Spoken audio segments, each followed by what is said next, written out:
Ok, muy buenos días muchachos, muy buenas tardes, dependiendo de la hora en que escuchen el video. Vamos a comenzar el día de hoy con nuestra clase. Ok, como ya lo habíamos mencionado desde la otra clase, en el caso de hoy nos vamos ya a enfocar como tal en la psicología científica. Nuestra clase anterior la habíamos cerrado con nuestro filósofo Descartes y los aportes que éste había hecho a la nueva ciencia que era la filosofía del alma, ¿correcto? Vamos a comenzar. Ok, vamos comenzando directamente con un poco de la introducción al contexto como tal donde se va a desenvolver la nueva ciencia. Ok, estamos plantados prácticamente en el siglo XVIII. El siglo XVIII no es otra cosa más que, o no, más bien, no se le va a conocer de otra manera más que como el siglo de la ilustración o el siglo de la filosofía ilustrada. Ok, ¿qué significa esto? No es otra cosa más que todos los filósofos de esta época van a estar enfocados principalmente en responder a las grandes preguntas que los filósofos se han venido haciendo o los anteriores filósofos se venían haciendo, solo con una pequeña diferencia. Van a partir prácticamente de la capacidad racional del ser humano. La filosofía de esta época se le va a conocer como la filosofía ilustrada porque precisamente va a partir de ese pequeño tabique. Es decir, va a decir de ese pequeño cimiento, vaya. Lo que va a decir es que si queremos explicar los fenómenos de la realidad, incluido el ser humano, vamos a tener que partir precisamente de su capacidad racional. Es decir, que con esta capacidad de reflexionar, de pensar y de encontrar racionalmente las causas que mueven al mundo, va a ser parte o... mm, a ver, va de nuevo. Eh, si queremos explicar el mundo y conocerlo, vamos a tener que hacer uso de nuestra capacidad racional. Ahora sí, creo que de esa manera creo que queda mejor y más claro, ¿va? La psicología no va a ser la excepción. Como nueva ciencia o como preocupación de alguna manera del ser humano, es decir, conocer al ser humano, su personalidad, sus capacidades, sus procesos psicológicos, sus procesos mentales que realiza el ser humano, pues obviamente también van a tener que ser resueltos a través del uso de la razón. ¿Correcto? De igual manera, la nueva metodología, es decir, la nueva búsqueda de las respuestas a través del uso de la razón, pues va a llevar precisamente a que perdón, va a llevar a que se empiecen a desarrollar nuevas ciencias. Entre ellas están las ciencias naturales. Dentro de las ciencias naturales vamos a encontrar a la física, a la química, a la biología. En el caso de esta última, de la biología, vamos a encontrar dos subramas que son la fisiología y la neurología. Estas dos ciencias de alguna manera van a comenzar a explicar al ser humano de una manera más, vaya la redundancia, física como tal. ¿Sí? Entonces sus propuestas van a permitir precisamente lo que se conocía como la filosofía del alma vaya convirtiéndose o vaya desenvolviéndose hacia lo que se va a conocer como psicología científica. Ahorita vamos a tratar de ir comprendiendo precisamente cuál es la diferencia o más bien qué significa esto que hablemos de una psicología ya científica. Ok, la fisiología como tal se considera o viene del concepto physis, que significa física, y del concepto logos, que significa tratado o estudio. Tal cual lo vamos a entender entonces como el estudio de cómo funciona el cuerpo humano, poniendo principalmente énfasis en los mecanismos del cuerpo. Ya lo habíamos mencionado anteriormente, la fisiología en última instancia lo que va a hacer va a estudiar completamente lo que es la anatomía del cuerpo humano, tratar de comprender cuáles son los distintos elementos y piezas que se encuentra, de las que se encuentra compuesto y cómo es que funcionan estas o cómo se ordenan para que el ser humano lleve a cabo procesos como caminar, como sentarse, como mover las manos y ahora cómo pensar, cómo desarrollar su personalidad, todos estos elementos que ya venían estudiando los filósofos, ¿correcto? Entonces, el objetivo de la investigación, en este caso de la fisiología, es propiamente comprender al ser humano, comprender su funcionamiento como ser vivo. Dentro de los principales sistemas que vamos a encontrar, o dentro de los principales sistemas en los que se divide el cuerpo humano, que son divididos por la fisiología, está el sistema circulatorio, el sistema muscular, el sistema nervioso. Cada uno de ellos está conformado por distintas partes y cada uno de ellos tiene una función muy particular. Dentro de la diapositiva yo especifico al menos lo básico de cada uno de ellos, ¿ok? No significa que sean los únicos, pero al menos es para poner un ejemplo de cómo es que lo va separando precisamente la fisiología. Ahora sí. La etapa científica como tal, vamos a encontrar precisamente a un personaje fundamental que vamos a revisar un poquito más adelante, ¿correcto? Wilhelm Wundt. Muchos autores y muchos estudiosos de la psicología o de la historia de la psicología van a considerar precisamente a Wilhelm Wundt como el padre o el iniciador de la psicología científica. Algo muy sencillo. ¿Por qué? Porque él es el primero que pone un laboratorio experimental. Lo va a poner directamente en Leipzig, Alemania, en el año de 1879. ¿Qué significa un laboratorio experimental? No es otra cosa más que un área, una institución donde se pueda estudiar precisamente de manera científica los procesos psicológicos, se pueda investigar precisamente el funcionamiento de cada una de las partes involucradas dentro del proceso de pensar, sentir, percibir y demás, ¿correcto? A través precisamente de llevar a cabo experimentos, ¿correcto? Seguimos. Ahora bien, una de las principales características de la psicología científica va a ser que a partir de que nace la nueva psicología, se empiezan a desgajar o se empieza a separar de alguna manera en corrientes o escuelas, corrientes psicológicas o escuelas. ¿Qué significa esto? Hagan de cuenta, cuando surge la psicología como tal, como ciencia, empieza a tomar su propio objeto de estudio, empieza a tomar su metodología de estudio, es decir, el método que va a utilizar para llevar a cabo sus procedimientos. En el caso de Wilhelm Wundt, bueno, ya habíamos dicho, a través de experimentos. Pero a partir de que nace, posteriormente vienen nuevos pensadores que van a proponer nuevas teorías, nuevas propuestas para las preguntas que ya se venían haciendo los filósofos desde antes.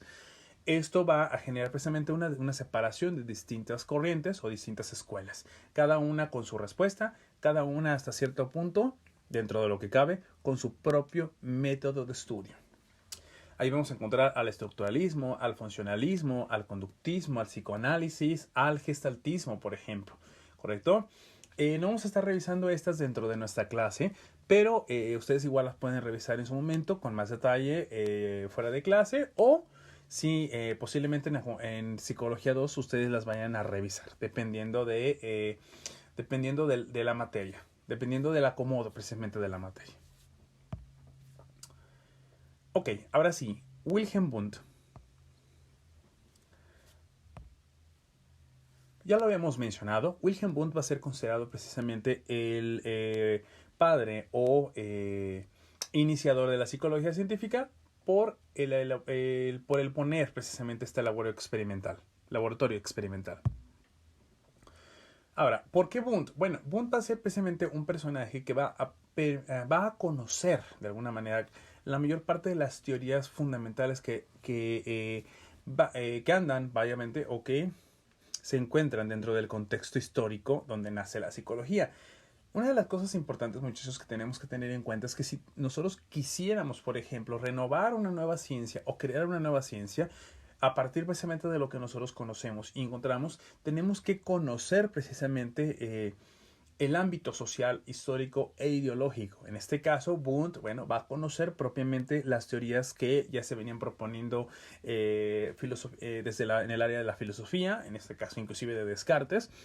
Va a conocer muchas de las teorías precisamente que ya se venían proponiendo dentro del área de la fisiología y de lo que se va a conocer, o de lo que se va a conocer como psicología en ese tiempo o filosofía del alma, ¿correcto? Entonces, él va a conocer precisamente todo esto y va a llevar a cabo una especie de unificación de todos los elementos o de los elementos que él considera pertinentes y fundamentales para la nueva ciencia, y a partir de ahí es como él va a crear lo que se conocerá ahora como la psicología. Ahora bien, ¿cuáles son las principales afirmaciones con las que vamos a toparnos en el caso de Wilhelm Wundt? Bueno, la primera y más fundamental para nosotros la vamos a encontrar en un texto denominado Principios de Psicología Fisiológica. Lo que él va a afirmar es que la nueva psicología tiene que tener sus bases o sus cimientos sobre cuestiones anatómicas, fisiológicas. Es decir, ya no se puede plantear la situación desde una perspectiva de ya no se puede plantear la situación desde una perspectiva mitológica, desde una perspectiva espiritual, o desde una especie de esencia, como se venía hablando del alma. No, no, no, no. Ya va a tener que correr a partir precisamente de elementos físicos. Por eso la fisiología va a ser fundamental para él. La anatomía humana pues va a ser también muy importante para esta nueva ciencia, ¿correcto? De esta manera, la psicología se va a convertir en lo que él va a llamar filosofía mental, es decir, el estudio filosófico de la mente. Ahora bien, la psicología de alguna manera va a venir arrastrando con algunos elementos. En este caso va a ser el alma, las facultades mentales y la introspección. Los dos primeros ya nosotros ya los habíamos estado revisando. Lo que se va a conocer como la introspección lo vamos a poder encontrar desde un poco antes de con Descartes, con un filósofo llamado San Agustín. San Agustín en un texto que se llama Las Confesiones va a plantear una nueva metodología que es la introspección. No es otra cosa más que el análisis de tu propia capacidad mental o del análisis de tu propia alma. Vamos haciendo un ejercicio así rapidísimo, muchachos, para dar una idea más clara de todo esto. Hagan de cuenta, mientras que yo estoy hablando ahorita en este momento, o dentro de los apuntes que están apareciendo en la diapositiva, vayan leyendo alguno de ellos, pero no lo lean en voz alta, léanlo en su propia mente, sin hablar. Mientras que lo hacen, vayan escuchando su propia voz, esa propia voz mental. Cuando ustedes hacen esto, de voltear a ver o escuchar a sus propios pensamientos, van a ser precisamente un poco de lo que se conoce como la introspección, analizar tu propio proceso mental. En este caso estaríamos analizando nuestro propio pensamiento. ¿Ok? Entonces eso es lo que se va a conocer como introspección. Esos son los tres elementos con los que arrastra la nueva psicología. Ahora bien, los dos primeros se debían descartarse, pero el último tenía que tratarse de manera aceptable para la nueva psicología científica. Ok, alma y facultades mentales los tendríamos que ir omitiendo, según Wundt. La introspección la vamos a tener que estudiar de una manera científica o de manera racional, es decir, que podamos obtener evidencia de ella. Dice, para Wundt la psicología era una ciencia basada en experiencia. Ok, lo que va a decirse Wundt es que la nueva psicología tiene que fundamentarse también en experiencia. ¿Qué significa experiencia? No es otra cosa más que aquello que puedo ver, que puedo tocar, que puedo medir. ¿Correcto? A su vez, el objeto de estudio, es decir, el objeto al que se tiene que enfocar la nueva psicología es la experiencia, pero no cualquier tipo de experiencia. Vamos para allá. Para Wundt dice el objeto debía ser la experiencia inmediata, entendido como las percepciones que tengo en este momento. Ok, la experiencia inmediata, muchachos, no es otra cosa más que lo que nosotros estamos captando con nuestros respectivos sentidos en este momento. Por ejemplo, ahorita que ustedes están escuchando este video, lo que van a estar escuchando es, o más bien, lo que nosotros llamaríamos experiencia inmediata es técnicamente lo que ustedes están viendo en este momento, lo que ustedes están escuchando en este momento, lo que ustedes están sintiendo en este momento.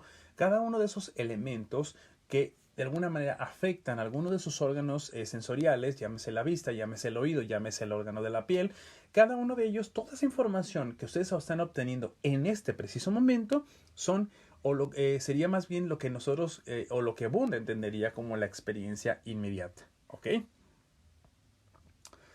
Dice, la experiencia inmediata tiene dos facetas. Por un lado se encuentran las percepciones que tenemos en este momento, que son las que ya expliqué ahorita, ¿va?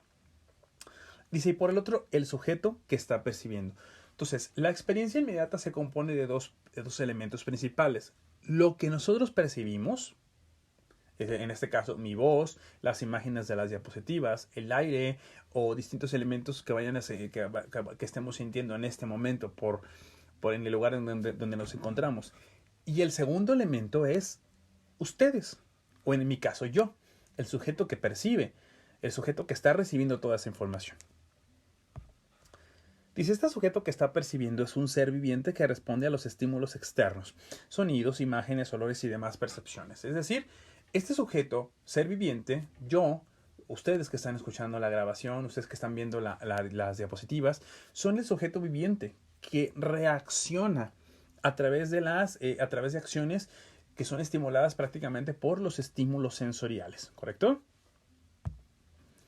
Dice, cuando un elemento del exterior afecta a un ser viviente a través de un órgano sensorial, este ser vivo tiene sensaciones. Las sensaciones son elementos de la experiencia inmediata. Entonces, la luz que ustedes están percibiendo de la pantalla del celular o del iPad o de la computadora donde estén viendo el video, el sonido que estén escuchando, el aire que estén sintiendo, esos son sensaciones y esos son los elementos propios de la experiencia inmediata. Dice, en las sensaciones se involucran las neuronas sensoriales, las que se encargan de transmitir esas excitaciones sensoriales al sistema nervioso. Esta es más o menos la explicación que ya había trabajado Descartes, ¿correcto? Las sensaciones, bueno, aquí en este caso lo que va a decir Wundt, un poquito diferente a Descartes, es que las neuronas especialmente son las que están involucradas prácticamente en recibir toda esa información. Por ahí, por ejemplo, las neurociencias van a llegar a afirmar que en realidad cuando nosotros sentimos, lo sentimos más bien con el cerebro, no con el órgano, porque en realidad la información que llega a nuestro sistema nervioso es transmitida hacia nuestras neuronas, hacia ciertas partes del cerebro que son las que se encargan de procesar la información, pero que en realidad ahí es donde sentimos. No sentimos en los órganos, pero nosotros creemos que sí. Pero bueno, entonces esto ya de alguna manera va a ser parte de las afirmaciones que otorga Wundt. Ok. Partiendo de todo lo anterior, entonces, lo que va a decir Wundt es que la mente no va a ser una esencia como venía afirmando la filosofía, es decir, como un alma que está ahí metida en el cuerpo, como decía Descartes, que se encontraba en la glándula pineal. No, lo que va a decir es que más bien es un proceso. Es como, supongamos, como mi refrigerador, por ejemplo, lleva a cabo procesos de congelar.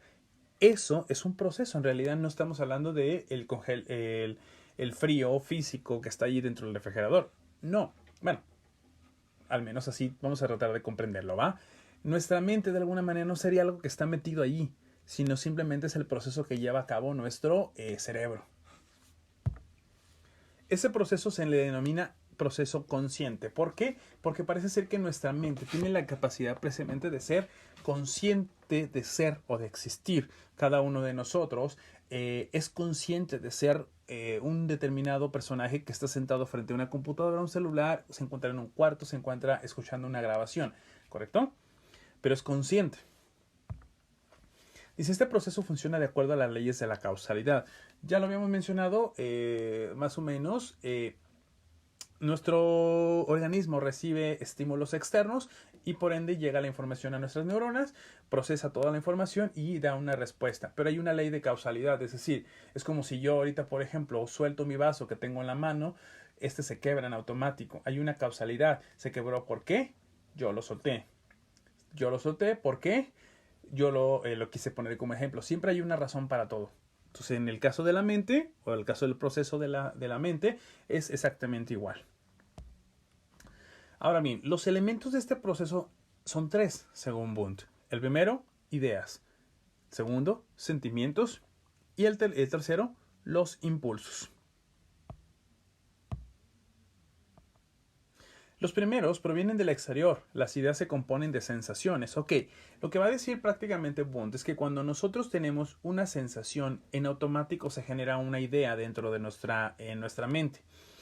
Creo que la forma más clara de explicar este tipo de cosas sería cuando yo veo una imagen, yo me formo una idea en automático de ella, de esa imagen que tengo frente a mí, ¿correcto? Esto obviamente involucra muchos elementos más. Creo que no tan simple así como Wundt lo expresaría, pero bueno, Wundt lo maneja de esta manera, ¿no? Cuando tú recibes una sensación, en automático se genera una idea dentro de nuestra mente. Los segundos, en este caso los sentimientos, y terceros, es decir, los impulsos provienen del organismo vivo. Ok, vamos viendo. Los impulsos en última instancia no son otra cosa más que los impulsos eléctricos que viajan a través del sistema nervioso una vez que algún órgano es excitado. Es decir, eh, se le llama excitado de esta manera. ¿Por qué? Porque simplemente cuando tú tocas, por ejemplo, una mano, esta mano en automático tiene una determinada cantidad de fibrillas nerviosas que son las que reciben la información. A eso es a lo que se le llama excitar, ¿vale?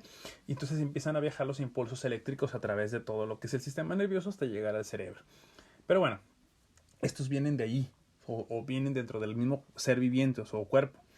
Lo segundo, los sentimientos, ahorita los vamos a ir explicando. Dice, un sentimiento es la señal de una reacción de apercepción ante un contenido sensorial. Ok, me voy adelantando un poquito, aunque más adelante lo voy a ir detallando más y lo voy a ir separando más. Pero lo que va a decir Bunt es que los sentimientos son como una especie de reconocer aquella sensación como algo agradable o desagradable.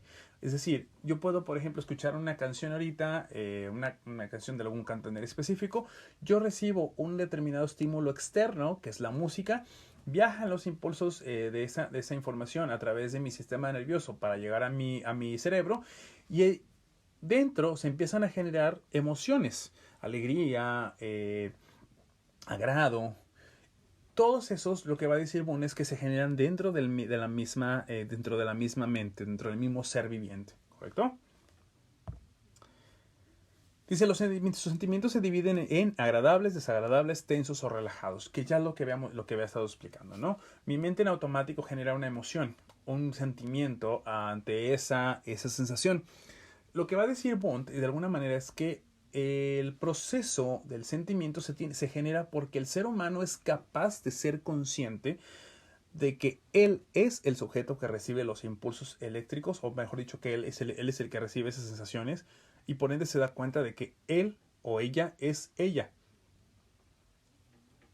Esto yo lo defino más como el proceso de ser consciente de que se es consciente.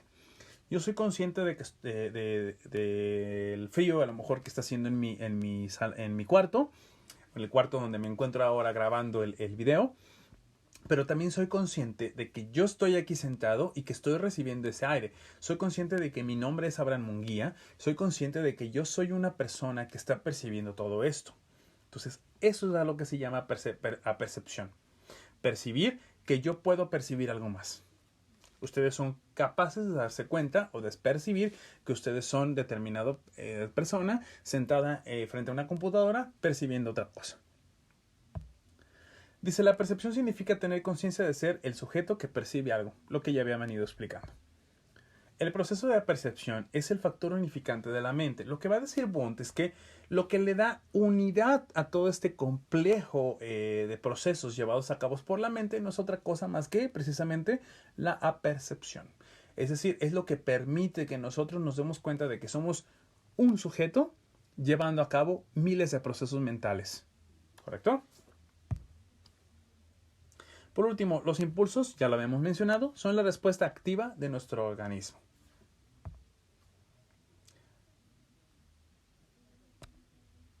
Ok. De esta manera, muchachos, perdón por adelantarme un poquito, no debo adelantarme. Por último, entonces, solamente cerraríamos con la idea entonces de que Wundt va a proponer principalmente que la psicología tiene que sentarse sobre bases racionales y que todo tiene que ser capaz de ser probado. Todo esto lo va a llevar a cabo a través especialmente de experimentos dentro de su laboratorio experimental y va a ser expuesto en cada uno de los textos que él va a publicar, entre ellos el que mencionamos en nuestra clase. Como siempre, muchachos, si tienen alguna duda, pueden hacérmela llegar directamente al WhatsApp del grupo o me la pueden hacer llegar directamente por comentarios en las actividades que voy subiendo o pueden hacérmela llegar directamente por vía mensaje en la plataforma, ¿ok? Por el momento pues sería todo. El día de mañana nosotros estaríamos trabajando ya con lo que es nuestro siguiente tema, que es la escuela del psicoanálisis, ¿ok? Les voy aventajando un poquito, posiblemente esta va a ser el último tema con el que vamos a estar trabajando y más que nada porque en nuestra última clase, que es el día viernes, me gustaría más bien ya directamente subir lo que es el examen de nuestra materia. con la finalidad de que ustedes puedan entregar su examen dentro de lo que es el viernes y el viernes durante el lapso del día. De esta manera, pues obviamente ya ustedes para cuando entren a su clase, a su próxima clase el día lunes, pues ya ustedes estén libres completamente de lo que es la materia anterior, que es Psicología 1 y Literatura 2, ¿ok? De igual manera, de todos modos se los confirmo dentro de lo que es la plataforma, ¿correcto? Bueno, muchachos, hasta aquí pues terminamos por el día de hoy. Que tengan muy buen día.